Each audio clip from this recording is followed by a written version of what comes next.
Bonjour, dans cette vidéo, on va aborder la question des fils de priorité. Ça n'est pas directement un sujet d'algorithmique dans les graphes, mais on va en avoir besoin pour l'algorithme de Dijkstra et on en aura aussi besoin pour l'algorithme de Prim lorsqu'on cherchera des arbres couvrants minimaux. Donc une petite parenthèse sur les fils de priorité. Les fils de priorité, elles sont décrites intégralement dans le polycopier, dans les pages 69 jusqu'à 74, et je vous invite évidemment à le lire en détail. Les fils de priorité, c'est un sujet classique d'algorithmique, il faut les connaître, c'est comme les piles, les fils, c'est donc important de bien les maîtriser. Les fils de priorité, c'est un type de données dont l'objectif est de stocker des éléments munis d'une clé. C'est une clé qui va donner la priorité justement des différents éléments. Et ce qu'on veut faire dans une file de priorité, c'est qu'on veut pouvoir tester si la file de priorité est vide. On veut pouvoir ajouter un élément et sa clé, et on va utiliser donc sa priorité, c'est-à-dire sa clé, pour le ranger à un bon endroit. Et on veut aussi pouvoir extraire un élément ayant une clé min. Ça, c'est parce qu'on va faire une file de priorité min, mais on pourrait faire exactement la même chose avec une file de priorité max. Par contre, on ne pourrait pas avoir deux opérations, extraire min et extraire max, sur la même file de priorité, ce serait plus aussi efficace. Et c'est parce qu'on va se contenter de ces trois opérations. Éventuellement, on pourra ajouter une construction efficace d'une file de priorité avec n éléments, voire même d'une mise à jour de clés. On va voir comment tout à l'heure. Mais en tout cas, les trois opérations de base, c'est ça. Et c'est parce qu'on se limite à ces trois opérations-là qu'on va pouvoir avoir une structure de données très efficace. Alors, quelle structure de données on va utiliser pour implémenter une file de priorité? Eh bien en fait on va utiliser un tas. On va stocker en fait les clés dans un tas, les clés et en fait les éléments associés, mais en fait c'est la clé, la valeur de la clé qui va nous donner la structure du tas. On va voir donc ce qu'est un tas et comment ça marche. Alors un tas, c'est deux choses. C'est d'abord un arbre binaire parfait. Un arbre, vous savez ce que c'est? Un arbre binaire, c'est que chaque nœud a au plus deux fils. Et le côté parfait, c'est cette idée-là, c'est que tous les niveaux de l'arbre vont être remplis, sauf éventuellement le dernier où les feuilles sont regroupées à gauche.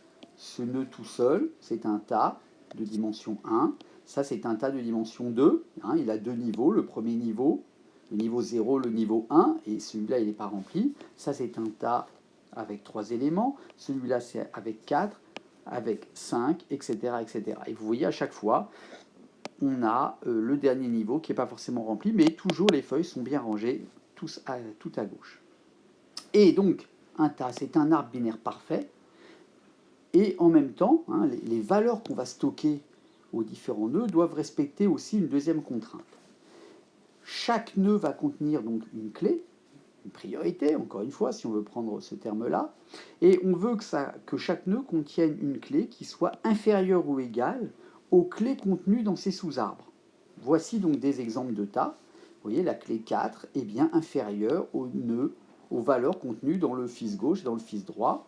5 est bien inférieur à ce qu'il y a ici, 7, 5, 7, 20 et 9, et aussi inférieur à ce qu'il y a ici, 10 et 12. 2 est bien inférieur à tout ce qu'il y a là, et puis aussi, bien sûr, 4 est bien inférieur à 20 et 5, 8 est bien inférieur à 50 et 8, inférieur ou égal. Ok, donc un tas, c'est un arbre binaire parfait, et chaque nœud contient une clé qui est inférieure ou égale aux clés contenues dans ces sous-arbres. Voilà ce que c'est qu'un tas. Alors, maintenant, il y a deux remarques fondamentales sur les arbres binaires parfaits. La première remarque, c'est que si vous avez n nœuds dans votre arbre binaire parfait, eh bien, vous savez que la hauteur est exactement la partie entière du log de n en base 2. Donc, c'est un arbre qui a une petite hauteur par rapport au nombre d'éléments. La deuxième chose, c'est que un arbre binaire parfait se représente facilement avec un tableau. Si vous mettez dans la case d'indice 1 la racine, à ce moment-là, vous aurez dans les cases 2 et 3 le niveau 1, puis après les indices 4, 5, 6 et 7 ce sera le niveau 2, etc., etc. Donc voici un exemple. Vous voyez, je vais noter la valeur de la clé dans la case 1. OK. Ensuite, le deuxième niveau, 7 et 10 vont être stockés dans les indices 2 et 3. Et puis après, le dernier niveau, 29, 12, va être stocké sur ces indices-là. Et évidemment, la dernière ici, feuille, correspond à ce qui n'existe pas ici. Très bien. Et ce qui est important, c'est qu'avec cette représentation-là, vous voyez qu'elle est compacte, d'une part. Il n'y a pas de trou entre la racine et puis la dernière feuille. Mais par ailleurs, vous avez aussi une manière très simple d'évoluer dans cet arbre. C'est que si vous prenez le nœud qui correspond à l'indice I, si vous prenez 2i, ça va correspondre à son fils gauche, 2i plus 1, ça va correspondre à son fils droit, et i sur 2, la partie entière de i sur 2, va correspondre à son père. Si je prends par exemple ce nœud-là, qui donc a l'indice 2, si je le divise par 2, je vais obtenir son père, ça sera l'indice 1, et si je multiplie par 2, ça va me donner 4, et ce sera bien son fils gauche. Par 2 plus 1, ça va me donner 5, ce sera bien son fils droit. Et donc, les tas vont se représenter, ce sont donc des arbres, binaires parfaits, etc., etc. Mais en plus, on va en fait utiliser un tableau pour travailler dessus, pour développer les différents algorithmes d'insertion et de suppression d'éléments dans un tas. Alors, justement, comment est-ce que ça marche, l'insertion d'une clé dans un tas? Prenons ce tas-là et essayons d'ajouter plus 4. Donc, dans ces cas-là, toutes les opérations sur les tas procèdent de la même manière. On procède dans une première étape, on va récupérer, on va imposer la structure d'arbre binaire parfait. Un arbre binaire parfait avec 7 clés ici, puisque là j'en ai 6 et j'en rajoute une, ça va faire 7, il a forcément cette tête-là. C'est-à-dire je vais rajouter en fait la dernière clé que j'ai ajoutée, à la place qui doit être la sienne dans le nouvel arbre. Donc là, après ça, en ayant rajouté une feuille ici, j'ai assuré le côté arbre binaire parfait. Évidemment, je n'ai plus la deuxième propriété qui doit être que chaque nœud contient une clé qui est inférieure ou égale aux clés contenues dans les sous-arbres. Donc il va falloir que je change la place de 4 dans l'arbre, mais je vais le faire en permutant des valeurs existantes. Donc ce que je vais faire, c'est que je vais en fait constater que 4 est inférieur à 10, et donc je vais permuter. Je vais remonter le 4 ici, et mettre le 10 à sa place.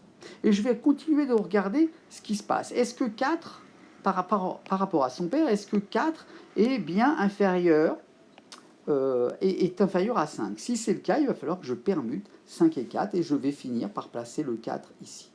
Si je continue, imaginons que je prenne le tas d'avant et maintenant je lui ajoute 6, eh bien, je vais rajouter, encore une fois, première règle, je vais garder la structure d'arbre binaire parfait, il me faut un élément de plus, je rajoute donc une feuille là où elle doit apparaître, c'est-à-dire sur le dernier niveau à gauche, et ensuite je vais regarder, est-ce que 6 est inférieur à 20? Oui, alors je vais permuter les deux valeurs. Est-ce que 6 est inférieur à 7? Oui, alors je vais permuter 6 et 7. Est-ce que 6 est inférieur à 4? Non. Et auquel cas, j'ai fini. Et je vais donc m'arrêter là. Ajouter une clé va donc me demander de partir d'une feuille et éventuellement de faire des comparaisons jusqu'à la racine. Et donc, puisque mon arbre a une hauteur petite, le coût de l'opération sera en log de n, c'est-à-dire directement linéaire dans la hauteur de mon arbre. Comment est-ce qu'on va faire pour supprimer une clé? Alors supprimer, je n'ai qu'une seule possibilité de suppression sur un tas, c'est supprimer le min. Donc si je supprime un sommet, c'est le 4 qui va être enlevé. Donc je vais me retrouver avec un trou ici à la racine. Qu'est-ce que je vais faire? Je vais garantir en premier lieu la structure d'arbre binaire parfait. Je vais donc aller chercher la dernière feuille, celle qui va disparaître, je récupère sa clé et je vais la mettre à la racine. J'ai donc maintenant un arbre binaire parfait. Bien sûr, il ne vérifie pas la deuxième contrainte et c'est maintenant ce que je vais faire par des permutations. La permutation, maintenant, au lieu de remonter comme dans le cas de l'insertion, elle va descendre. Je vais comparer 10, 7 et 5 et prendre la plus petite valeur et la mettre à la racine. Je vais donc mettre le 5 et à ce moment-là, le 10 va prendre la valeur qui était occupée avant par le 5. Et là, je vais pouvoir m'arrêter parce que 10 est bien inférieur ou égal à 12.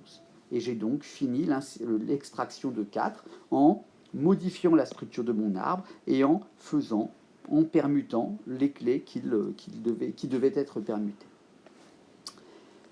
Dernière opération qui est parfois possible, toutes les structures, toutes les implémentations d'État ne le permettent pas, mais en tout cas nous on va en avoir besoin pour l'algorithme de Dijkstra et l'algorithme de Prime, c'est le fait de diminuer la valeur d'une clé. C'est-à-dire que, imaginons que je prenne cet élément-là et que je dise en fait que sa clé n'est plus 10, mais 2. Je vais donc directement modifier le 2 ici et je vais ensuite remonter, c'est-à-dire je vais regarder si 2 est bien inférieur à 5, et si c'est le cas, je vais faire passer le 2 au-dessus, etc., un peu comme dans l'algorithme d'ajout. Et là encore, c'est une opération qui ne va pas me coûter très cher, puisqu'elle est toujours linéaire dans la hauteur de l'arbre. Donc toutes ces opérations se font en grand O de log de n. Je vous invite encore une fois à lire le poly, entre les pages 69 et 74. Vous verrez notamment comment est-ce qu'on peut construire efficacement un tas avec n éléments. On pourrait bien sûr utiliser n fois l'opération d'insertion, mais il y a une manière un peu plus efficace qui va donner un algorithme en temps linéaire. Sur ce s'arrête cette vidéo, et encore une fois, lisez le poly, il faut connaître les fils de priorité quand on fait de l'algorithmique.